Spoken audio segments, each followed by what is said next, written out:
The metaverse that everyone is talking about, it's just Second Life, but bigger, right? Well, not quite. Ever since I started posting videos on the metaverse, I have gotten questions and comments basically asking how is the metaverse different from Second Life? And to be honest, I didn't know a lot about Second Life, especially what they have been up to in the last couple of years. So I dug in and did some research and basically looked at what they're building, what they're doing now, and how that compares to the metaverse that companies like Facebook/Microsoft, Google, all of those big players are trying to build. And the results are surprising. If you've never heard of Second Life before, please hold.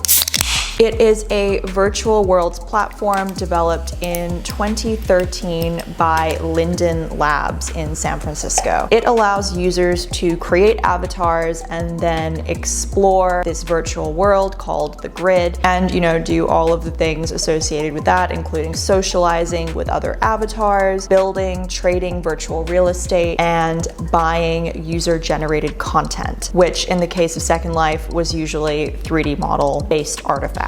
It reached its peak popularity in 2013 and had about 1 million users on the platform. It even had a cameo on The Office, which I'm sure many of you have seen, where Dwight has created a digital twin of his real life and sort of defeats the purpose of Second Life. True to character. The metaverse, on the other hand, is generally described as the next iteration of the internet, and it's this digital layer that is superimposed over our real world. And people access this layer using some kind of headset, whether that is an AR headset or a VR headset. Probably one day it'll be contact lenses or something equally science fiction sounding. The experiences and worlds within that digital layer are all networked together to give a cohesive user experience. Cheers. So getting back to Second Life, after doing some research and kind of seeing where they're at now, I have to say Second Life is and was a pioneer of the metaverse. Lyra, come on.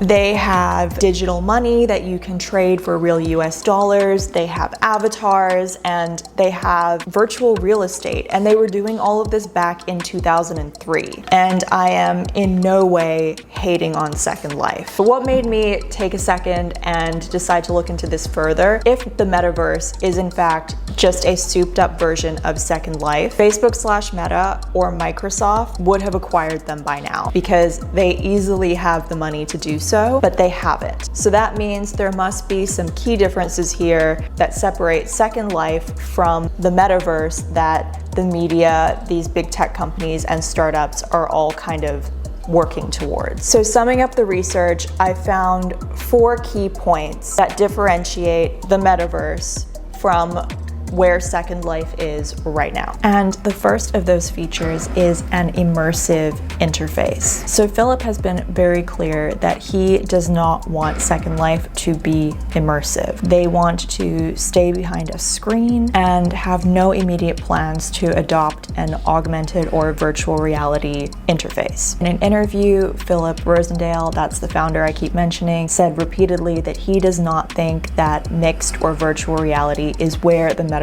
will live. That's really interesting because he has a background in virtual reality. That's what he did after he left Second Life the first time. This is in stark contrast to Microsoft and Meta/Facebook that have a very different strategy and outlook. They are betting hard on mixed reality and virtual reality in our immediate future. And while we probably aren't going to go full Ready Player One, some level of immersion will likely be required to access the metaverse that they want to build. What I personally think is more likely is that we will live in a kind of mixed reality world where you are seeing your real surroundings all the time with a digital layer overlaid on top of that. And then for certain experiences like maybe gaming or watching a movie or remote socializing, you might go into a fully virtual world to do that, but you won't necessarily be in that virtual world all the time. And either way, it seems that people prefer to experience the metaverse with this level of immersion rather than just purely through a screen. Okay, the next feature is interoperability. interoperability.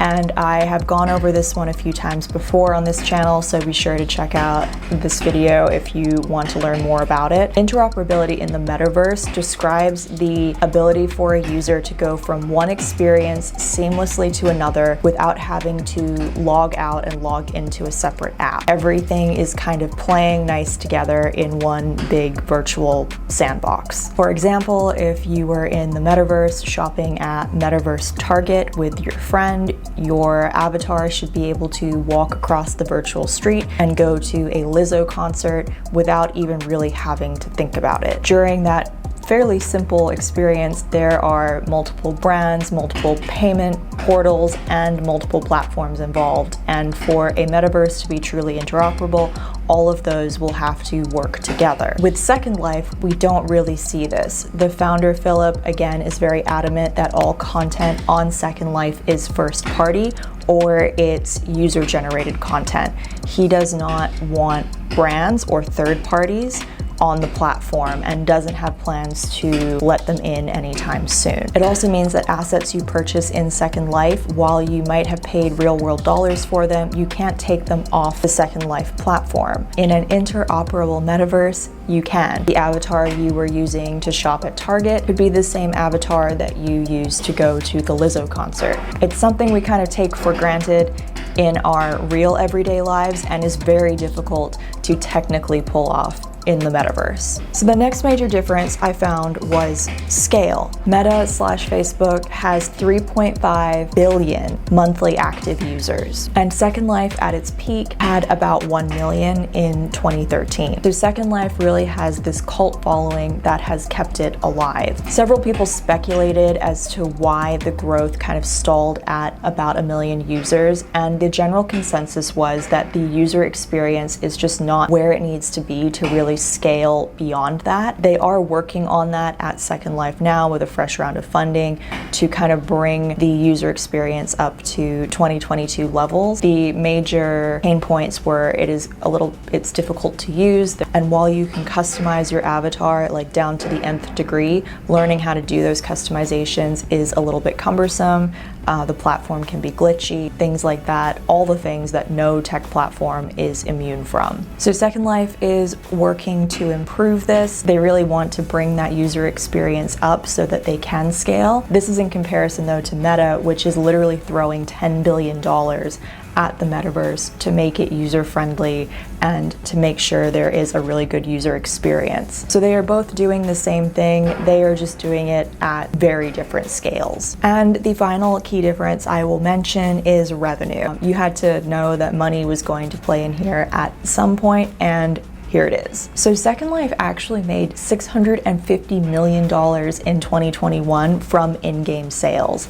And that is really good considering they have a user base of about 1 million people. However, Second Life is limited in the ways that both the platform and the people on the platform can make money. And the big tech companies, they don't want these kind of limitations in their metaverse because it limits potential, it limits growth, and it limits revenue. The metaverse that these tech giants, futurists, and the media are describing will have all sorts of e-commerce models, ones that we don't even have today, like buy in metaverse, pick up in store, or buy in metaverse, deliver from store, NFTs, digital products, metaverse drop shipping. Yeah, that's a thing. The list goes on. It is a $1 trillion industry, or rather, it is a $1 trillion world. And that $1 trillion potential at the moment anyway does not exist on Second Life because of the specific kind of restrictions they have imposed and the strategy that they're going with. It doesn't mean that they're not going to be successful, it just further differentiates them from the metaverse that companies like Facebook/Meta and Microsoft and all the other players are trying to build. And the reason I wanted to talk to you all about this is because dismissing the metaverse as just a game or something that has already been done and maybe didn't turn out so well, is ignoring a massive opportunity. People who know what's up and see the metaverse coming want first mover advantage. If we look back at past technological leaps, we see this happen again and again and again. If you got in on Facebook ads in 2013, you did really well. People who weren't necessarily the most skilled at marketing or advertising were doing $1 million months. Similarly, if you were new to mobile apps or social media, your business exploded,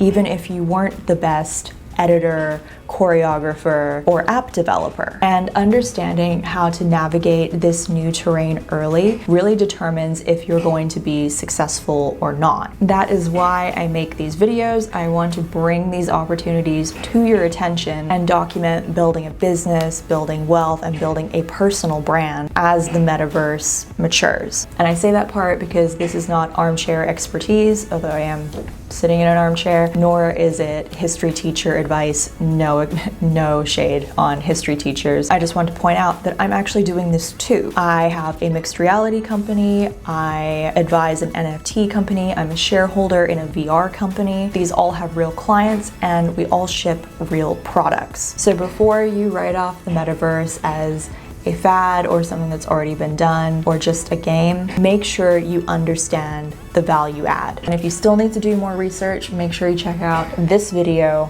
right here.